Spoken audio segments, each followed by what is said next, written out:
Plano de Voo, o podcast do Sebrae RS na Mercopar. Olá, olá! Sejam todos bem-vindos e bem-vindas ao Plano de Voo na Mercopar, o podcast do Sebrae RS, diretamente da maior feira de negócios e inovação industrial da América Latina. Eu sou a jornalista e empreendedora Alexandra Zanella e comando este bate-papo. Lembrando que este conteúdo é desenvolvido com a curadoria do Polo Sebrae de Indústria, projeto nacional capitaneado pelo Sebrae RS, que também é responsável por todo o conteúdo da Mercopar. Você pode acessar este e outros conteúdos exclusivos sobre a indústria no Spotify, buscando por Plano de Voo, ou no YouTube da Mercopar e na plataforma Mercopar. Você já ouviu falar nas Inditex? As Inditex são empresas que desenvolvem soluções digitais para o desenvolvimento da indústria. Além de entender um pouco mais sobre esse formato de startups, no Plano de Voo de hoje, nós vamos falar sobre a experiência de internacionalizar essas Inditex. Isso mesmo, as nossas empresas indo para fora do país. E para falar sobre esse tema, eu vou receber hoje aqui um cara que está fazendo isso maravilhosamente bem, que está levando as nossas empresas para a Alemanha. Brincamos aqui porque, enfim, parece que o jogo virou, hein? Seja bem-vindo, Cláudio Goldbach. É isso aí. Acertei o seu nome? Ótimo, vamos embora. O Cláudio, gente, é o idealizador e coordenador do BIG, que é uma sigla que, em português, para facilitar, significa Inditex Brasileiras na Alemanha. Cláudio, seja bem-vindo ao Plano de Voo. Que prazer te receber aqui. Muitíssimo obrigado. Muito bem. Antes de mais nada, vamos começar do começo aí. Que história é essa de pegar as nossas empresas e levar para a Alemanha? Como é que surgiu isso? Olha, surgiu quando eu estava caminhando, fazendo as minhas andanças na Alemanha, visitando indústrias lá. E eu percebi que as indústrias alemãs estavam ficando para trás na sua digitalização. Ou seja, muito interessante porque em 2011, em abril de 2011, eles criaram o termo Indústria 4.0, que ficou teórico, tá? Ficou muito no nível acadêmico durante 3 anos, de 2011 a 2014, e você repara que em 2014 esse nome começou a pegar. Então, eles acertaram uma marca. O alemão não é muito bom em acertar marca, mas Indústria 4.0 foi um termo que funcionou muito bem. Competia com outros termos na ocasião e acabou virando o principal nome dessa transformação digital da indústria, a Indústria 4.0. E lá percebi que a galera está ficando para trás. E por que disso, né? Eles estão com uma dificuldade muito grande de ter força de trabalho. Eles têm uma dificuldade muito grande de aceitar o erro, de aceitar a tentativa. Então, eles querem fazer um plano que dê certo, um plano de voo que chegue do ponto A ao ponto B. Para um avião funciona. Na transformação digital, não, você precisa testar. Na vida, a gente precisa testar um pouco mais, né? E sermos mais tolerantes ao erro, né, Cláudio? Mas é interessante isso, eu acho que a gente pode tocar sobre isso, porque a escola de engenharia não é tolerante ao erro. A escola de engenharia, ela é, e eu falo por ter passado por ela. Tu é engenheiro? Sou. Meu pai também é, meus 2 irmãos também são. É de família. Então é uma doença genética. Mas e o pior, ela não tem cura. Eu faço tratamento há muito tempo e ela não tem cura. Mas está estabilizada e tu foi pro empreendedorismo. Eu tô misturando as duas coisas, mas algumas coisas eu faço e eu percebo que eu continuo bastante, ainda tenho bastante crises, eu diria, de engenheiro. Mas voltando. E como a escola da engenharia ela não permite a experimentação, é curioso isso, porque se você for pensar em engenharia clássica de Leonardo da Vinci, dos grandes mestres, eles eram esses caras que fuçavam, que tentavam, que erravam, que explodiam um laboratório, que a ponte caía e tudo isso acontecia. Com o tempo foi se criando, não, isso aqui é um método e nós temos que repetir, tá? É continuar repetindo. Cada vez mais eficiente, perfeito. Padrão, olha o nome, padrão, né? Norma, né? E então a escola de engenharia deixou de ser a escola da criatividade de Leonardo da Vinci. Ela começou a ser a escola da repetição, né? E nisso os alemães são muito bons. E o brasileiro não é a principal característica dele. Mas essa repetição não quebra a criatividade, a inovação? Indubitavelmente. Tanto é que, eu sempre falo, uma grande parceria para se desenvolver inovação é um design um designer, com um engenheiro. Porque o designer é o cara que vai pegar, entender o problema e fazer um conceito. E aí ele não sabe como fazer aquilo. E aí vem o engenheiro e faz aquilo. Porque aí o enunciado está pronto. O enunciado está pronto. E eu sempre cito o Leonardo da Vinci, porque ele era o cara que entendia o problema e conseguia fazer a outra parte também. Mas era fora da casinha e tal. Então são pessoas especiais que conseguem não se limitar a só uma parte. A maioria dos engenheiros é muito bom na parte de execução. Mas eles têm um problema muito sério na elaboração do enunciado, entender verdadeiramente o problema. Porque a escola de engenharia toda ele é baseado em dar um enunciado e o cara resolve o problema. Dá um enunciado e ele resolve o problema. Dificilmente ele questiona o enunciado. Tem um amigo meu que tem uma analogia, então vou acreditar ele, Mário Santana, lá de Joinville, e ele fala, se você chega para o engenheiro e pergunta para ele como é que se faz para chegar mais escravos no outro lado do oceano, porque a gente tem muitos escravos que morrem, né, eventualmente ele vai chegar com um plano de refrigeração para um navio negreiro. Certo. Sendo que ele não vai questionar. Não resolveu o problema. Não, e outra, peraí, que loucura isso, sabe? Então, é porque a gente está acostumado a pegar o enunciado, ler o enunciado, pegar as variáveis, aplicar numa fórmula e chegar num resultado. Então, claro que eu vou fazer, durante esse nosso bate-papo, vou fazer várias generalizações, tá? Então, peço perdão por elas. Mas é para ilustrar o porquê que a escola de engenharia é da repetição e não da criatividade. E também tem um outro problema que é a gente confundir inovação com invenção. Certo. Né? Aí assim, não, o engenheiro é aquele que inventa. Não, o engenheiro deveria ser aquele que, através de ferramentas já disponíveis, já descobertas, ele resolve problemas. E aí você fala, não, mas então, não, tem que inventar coisas. Não, Facebook não tinha nada de tecnologia de novo. Então, são exemplos de que o Uber não tem nada de tecnologia, porque assim, cara, o carro já existia há 100 anos, pessoas existem há milhares de anos e uma plataforma digital já existia há 25 anos. Há um quarto de século. E é algo muito simples, né? Claro. O aplicativo. Exato. Mas a questão é que a dor que ele resolve é muito grande. Então, esse é o ponto. Não são as invenções que estão fazendo a diferença agora na transformação digital. São as aplicações de invenções já maduras, economicamente viáveis, que estão fazendo a gente mudar de patamar. Para de falar sobre isso. Não, é sério, porque a indústria ela chegou no nível de eficientização gigantesco com a mecânica, com a elétrica, com a automação. E aí todo mundo estava chegando em 99.9, 99.9, a eficientização estava lá em cima. Daí você fala, cara, como é que eu quebro isso agora e vou para outro patamar? Com o digital. É por isso que a transformação digital é sobre você mudar de patamar. Porque a mecânica fez a gente mudar de patamar, 1780. A elétrica fez a gente mudar de patamar, 1870. Depois veio a automação, 1969, e que são as datas, né, que são consideradas os marcos, né? E aí a automação levou a gente para um outro patamar. E aí a digitalização que envolve computação leva a gente a um outro nível. Essa é a revolução que a gente está vivendo nesse momento.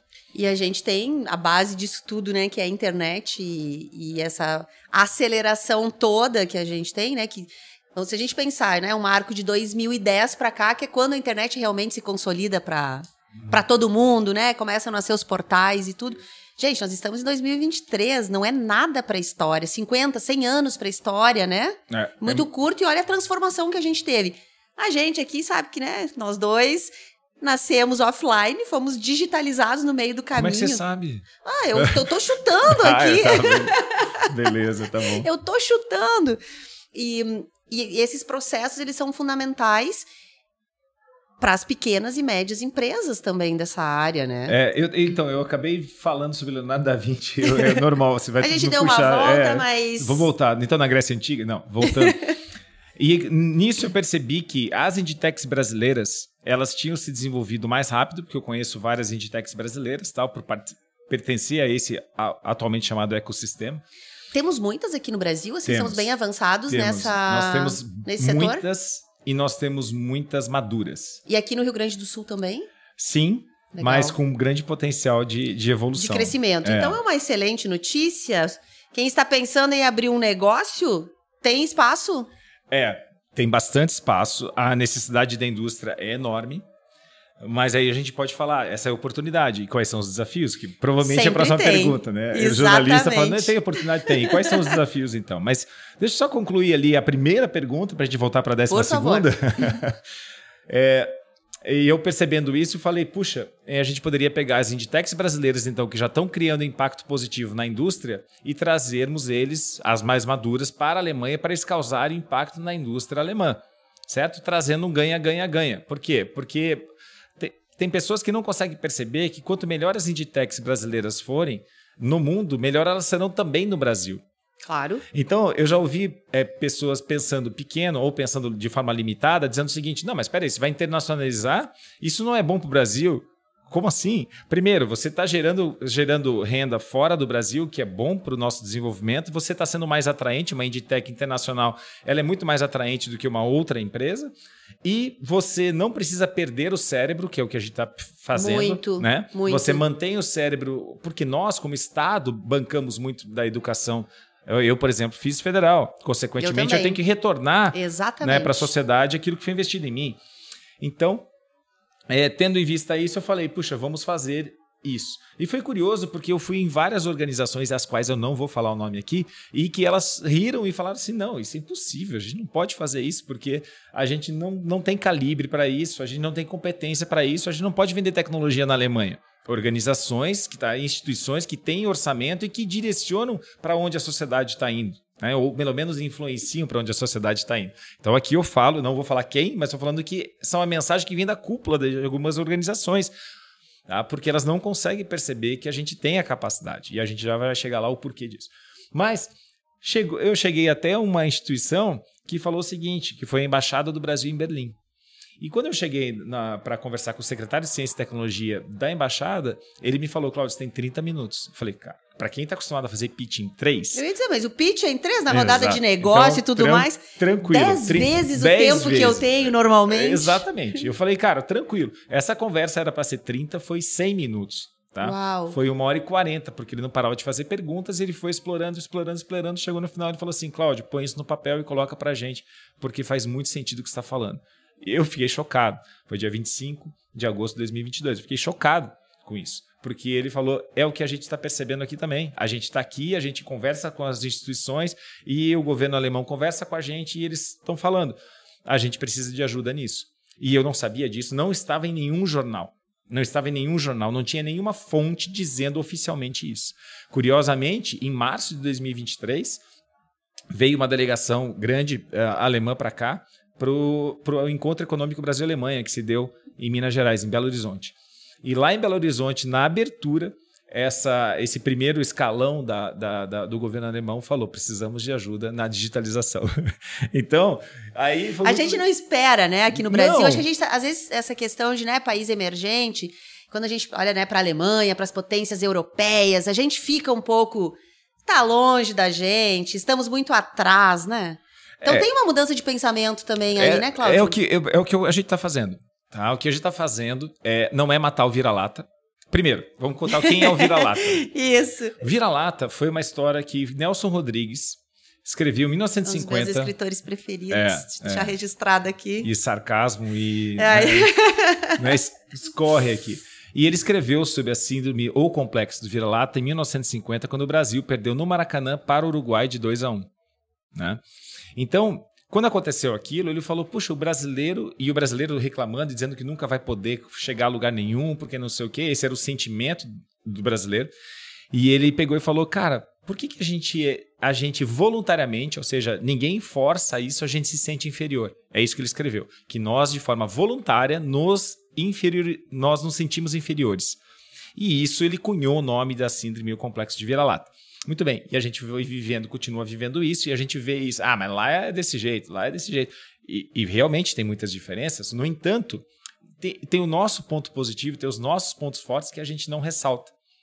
E aí, eu vou contar essa história com detalhes, até para poder acreditar uma pessoa, tá? O que aconteceu foi que eu estava falando, puxa, a gente tem que matar o nosso cachorro vira-lata, a gente tem que matar o nosso cachorro vira-lata, e uma pessoa pegou e falou assim para mim, Cláudio, não é sobre isso. Não? Não, é sobre a gente valorizar o cachorro vira-lata. O cachorro vira-lata tem pontos fortes. Por exemplo, ele é resiliente. Provavelmente ele é um caramelo, né? É exato. Provavelmente é um caramelo. Exatamente. E aí ele é resiliente, ele não precisa de psicólogo, ele não precisa de veterinário especial, ele não precisa de caminha, não sei o que, ele não precisa de comida vegana. Tá? Eu não sou nada contra absolutamente nada do que eu tô falando. Eu só tô dizendo que o cachorro vira-lata não precisa disso, porque ele sobrevive. Tá? Ele dá o jeito. Então ele é flexível, ele é criativo, ele acha um jeito. Se vira. Ele se vira, tá? É o jeitinho brasileiro. E quando a gente fala de jeitinho brasileiro, normalmente a gente fala de uma conotação negativa. Completamente. E a gente está ressaltando que existe o lado positivo, tá? Então o vira-lata é negativo e o jeitinho brasileiro é negativo. Não, o vira-lata também tem esse lado positivo e o jeitinho brasileiro também tem esse lado positivo. E foi exatamente que eu percebi que o que acontecia no Brasil? As indústrias tinham grandes problemas, tinham bons engenheiros, empreendedores. Esses caras criaram empresas.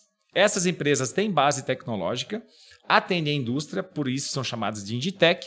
Tá? E a indústria falou, cara, então tá bom, então se vira, tem 10 mil reais aqui, se vira. E o cara com 10 mil reais resolveu o problema.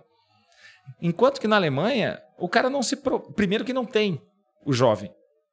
Empreendedor, a força de trabalho, criativo, não tem a força de trabalho. E segundo, o cara por 10 mil reais, eu não faço nada. Eu não saio de casa. Cara, eu fico em casa jogando videogame.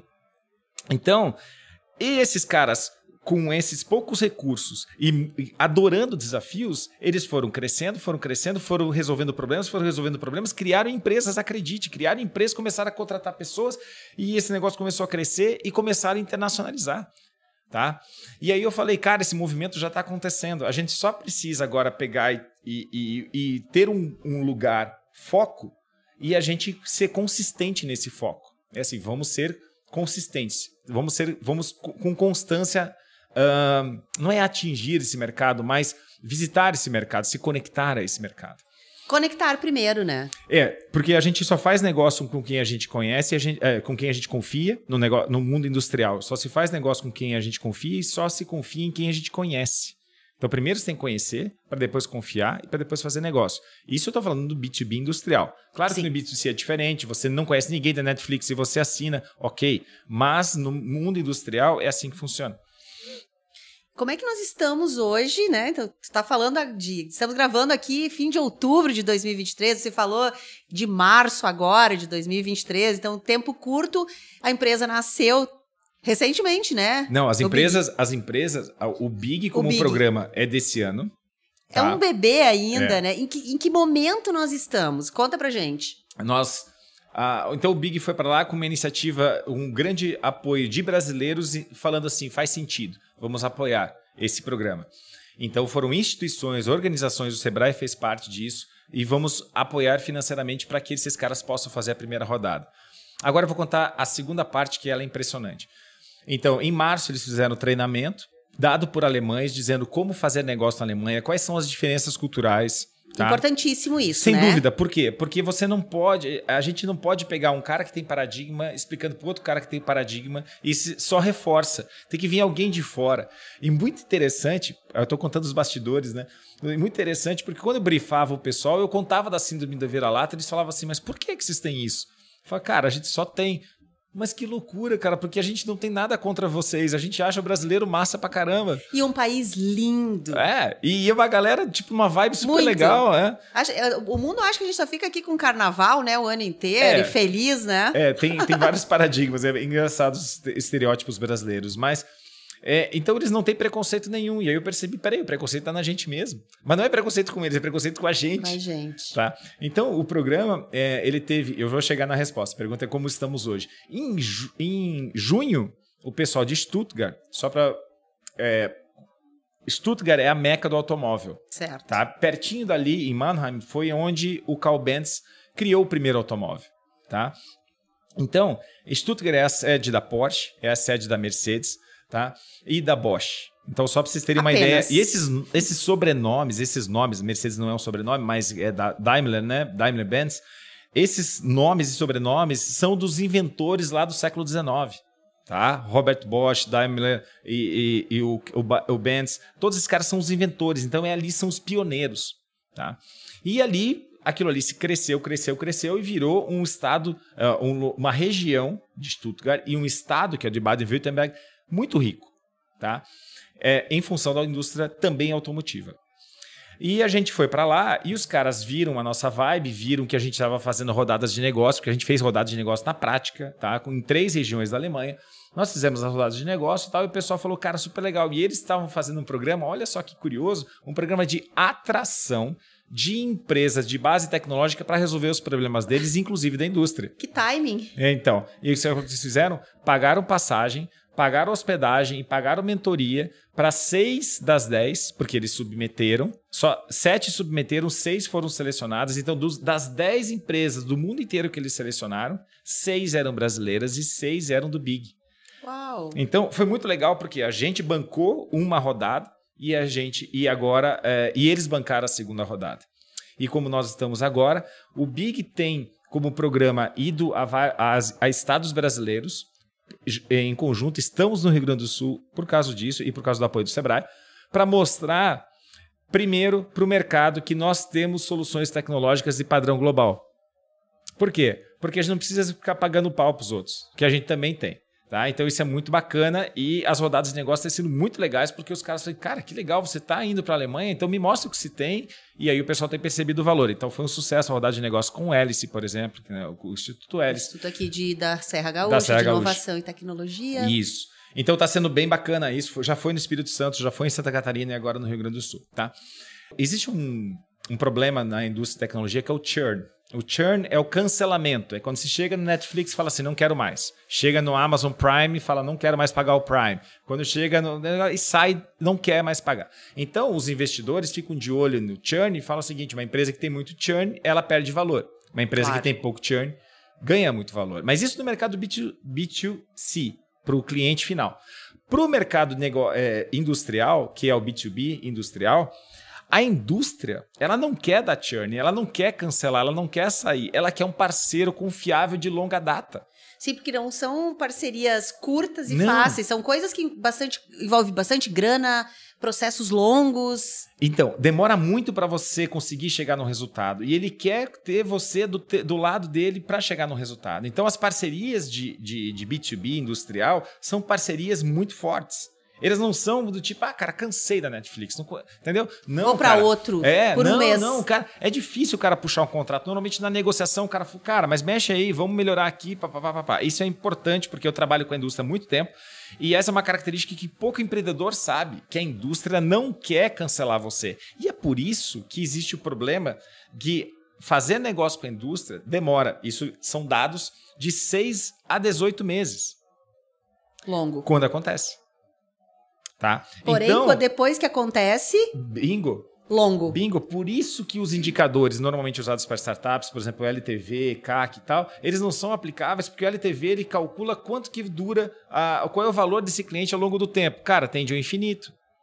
Essa é a primeira coisa, tende ao infinito. Caramba, mas isso não tende ao infinito. Custo de aquisição do cliente é gigantesco. Por quê? Porque não é uma questão de você fazer um Google Ads e o cara vai... Não, você vai visitar, o cara vai visitar de novo, depois você vai fazer uma rodada de negócio, depois o cara vai te pedir um monte de documentação, etc, etc. Eventualmente, entre 6 e 18 meses, ele vai fechar negócio contigo. Eu acho que a gente conseguiu... E o status é que nós vamos abrir o escritório lá, para mostrar para eles que nós somos um parceiro sólido e confiável. Perfeito. E com isso a gente vai chegar às relações comerciais, porque continuam as conversas, mas a gente quer mudar o patamar. Nós não somos aqueles caras que vêm aqui de vez em quando. Nós somos os caras que têm um escritório aqui e estão operando aqui dentro da Alemanha. Então esse é o nosso nível... Segurança, confiança... Isso. Isso tudo. Isso. E lembra que uma coisa que mostra muito a nossa característica, tá? Nós fomos a primeira vez em 17 de abril, nós pousamos lá. Tá? 2023. 2023. Eu estou no dia 20 de outubro de 2023, né, gravando. Quem vai ouvir só, né, 20 de outubro, isso dá 6 meses, informando que no dia 20 de novembro, que são 7 meses do dia que a gente pousou lá, nós vamos abrir um escritório. E se a gente pensar em abrir uma empresa, toda a burocracia que tem, o tempo que leva, por mais que, né, a digitalização aqui no Brasil também nos acelerou muito nisso. Hoje você abre uma empresa em 24 horas, né? O Sebrae tem uma participação incrível nisso com os governos, em acelerar isso, com os escritórios. Mas estamos falando de outro país, né? São legislações diferentes que precisam... Imagina quantos departamentos, os departamentos jurídicos aí disso tudo. Qual que é a tua ligação com a Alemanha? Primeiro que meu avô veio de lá, né? Não parece, né? Eu pareço descendente de japonês. Com esse sobrenome é mesmo? Pois é. E essa é a minha ligação. Eu faço negócio com a Alemanha há bastante tempo, né? Então eu frequento muito a Alemanha e eu não moro em lugar mais nenhum, né? Porque eu sou nômade digital, mas eu fico grande parte do meu tempo na Alemanha. Então eu gosto do complemento que a Alemanha tem com o Brasil. E essa relação, coincidentemente, no ano que vem, 2024, vai completar 200 anos. Então é muito legal saber que é uma relação que nunca teve treta, tá? Existiram momentos de afastamento, mas não treta. É uma relação muito... E dois povos que têm valores similares. Por exemplo, democracia. Sim. A gente acredita e a gente suporta a democracia. Nós tivemos problemas complicados com a democracia de 64 e 84. Eles tiveram problemas sérios com a democracia, né, na Primeira e na Segunda Guerra Mundial. No entanto, são povos que têm valores muito semelhantes. E esses 200 anos aqui, até para a reflexão de quem está ouvindo, eu adoro história. O Brasil, que começou a receber imigrantes alemães, era o Brasil imperial. Tá? E a Alemanha, os germânicos que estavam saindo daquela região não estavam na Alemanha. Eles estavam nas regiões que vieram a formar a Alemanha em 1871. Então, a relação entre Brasil e Alemanha é mais antiga do que os nossos atuais sistemas políticos. Então, o Brasil não era uma república em 1824. E a Alemanha não era uma república em 1824. Então era o Império Brasileiro com várias regiões da Alemanha que vieram em 1871 a formar a Alemanha. Eu sei que é um assunto meio boring, mas, cara, é interessante pensar que a relação acontece independente do sistema político. As pessoas querem se conectar. Esse é o ponto, as pessoas querem se conectar. Se alguém que está aqui nos assistindo, empreendedoras aí do nosso estado, do Brasil todo, porque a gente sabe que tem audiência não só aqui no Rio Grande do Sul. Isso, eu ia falar, por favor, é interessante quando a gente está aqui, o quanto se fala do estado, né? E nós temos várias empresas que não são daqui e fala assim, por que vocês falam tanto do estado? Cara, não precisa. A gente ama o nosso estado. Eu também amo. Mas parece que assim, então no Rio Grande do Sul, cara, você já... Tudo bem, pode voltar. Estamos. Eu tomei tua palavra. Mas eu quero para quem está nos assistindo aqui, que ficou interessado, quem sabe tem uma Inditec ou está pretendendo empreender, começar... Pode estar vendo uma oportunidade aqui. Como é que se conecta ao Big? Como é que faz isso? Legal. Acho que o nosso site é www.tech.br, tá? Mas eu acho que a dica mais legal é que a dor que existe mesmo é que o Brasil precisa de muito mais Inditecs. Espaço para criar negócios. Então, e aí, quando você vai para a escola tradicional de empreendedorismo, que é a escola da startup criada pelo Vale do Silício, ela não se adequa, ela não se conecta totalmente com as Inditecs. Então, rapidamente eu vou falar sobre isso. As Inditecs, ela depende de engenheiros bem formados, então, gente que entende daquilo que está fazendo. Nós precisamos de gente de negócio que tenha a maturidade de lidar com o B2B. Então, eu não estou falando de vendas, estou falando de negócios, e não estou falando de B2C, estou falando de B2B. Tá? Então, eu estou dando ingredientes para fazer um bolo legal. Tá? Então, alunos bem formados, engenheiros bem formados, pode ser técnicos bem formados, somados com pessoas de negócios que entendam o B2B, e precisamos de dinheiro paciente. O que é dinheiro paciente? Dinheiro paciente é o seguinte, o venture capital é aquele dinheiro que em 5 anos ele quer tirar retorno, depois de ter feito 2 rodadas. Esse é o típico. O mercado industrial, se demora um negócio de 6 a 18 meses para fechar, imagine mais o tempo de desenvolvimento do produto e tudo isso, ele é muito mais longo. E o investidor, ele não tá afim disso. Então, o Ramon, ele usa essa frase. Ele fala, quem abre uma Inditex tem lugar garantido no céu. Ótimo! Entendeu? Então, esse é um bicho diferente. A Inditex é um tech, né? Tem fintech, tem todas... Edtech, tudo. Cleantech, entrevistamos uma galera aqui de Cleantechs. Então, a Inditex é um bicho diferente. Por quê? Porque é um bicho que ele é mais... ele trabalha com o mercado muito mais tradicional, porém tem pontos positivos. Primeiro, o cara não quer deixar você, tá? Se você fizer um bom trabalho, ele vai querer ficar com você. Outro ponto positivo é que os tickets médios são muito maiores. Interessante. Então tem pontos positivos. É difícil? Mas tem pontos positivos. Então, eu acho que o grande lance aqui é, no Rio Grande do Sul, e aqui eu vou falar do estado mesmo, não houve nenhuma Inditex selecionada. Tá? Nós selecionamos 10, como eu mencionei. Dessas 10, 2 do Espírito Santo, 2 de Minas Gerais, 2 de São Paulo, 2 do Paraná e 2 de Santa Catarina. Não foi... Não. O que tu acha que não foram selecionadas as nossas? Primeiro, existem Inditex boas aqui. Tá? Não submeteram, não sei porquê. Tá? Talvez entenderam que não era o momento de internacionalização e tal. E não tem muitas aqui. Porém, tem um parque industrial, tem um polo industrial muito forte. Tá? Então, um dos trabalhos que a gente está fazendo aqui, um dos pontos que a gente está trazendo aqui, daqui a pouco eu vou no palco principal aqui da Mercopar 2023 falar sobre o Big. E o que eu vou falar lá é exatamente, o meu objetivo vai ser inspirar para que isso aconteça. Porque quando o cara olha e fala assim, pô, mas espera aí, se esses caras conseguiram, eu também posso. É isso que eu quero provocar neles. E esse episódio do Plano de Voo também tem essa função aqui, que é o que queremos inspirar.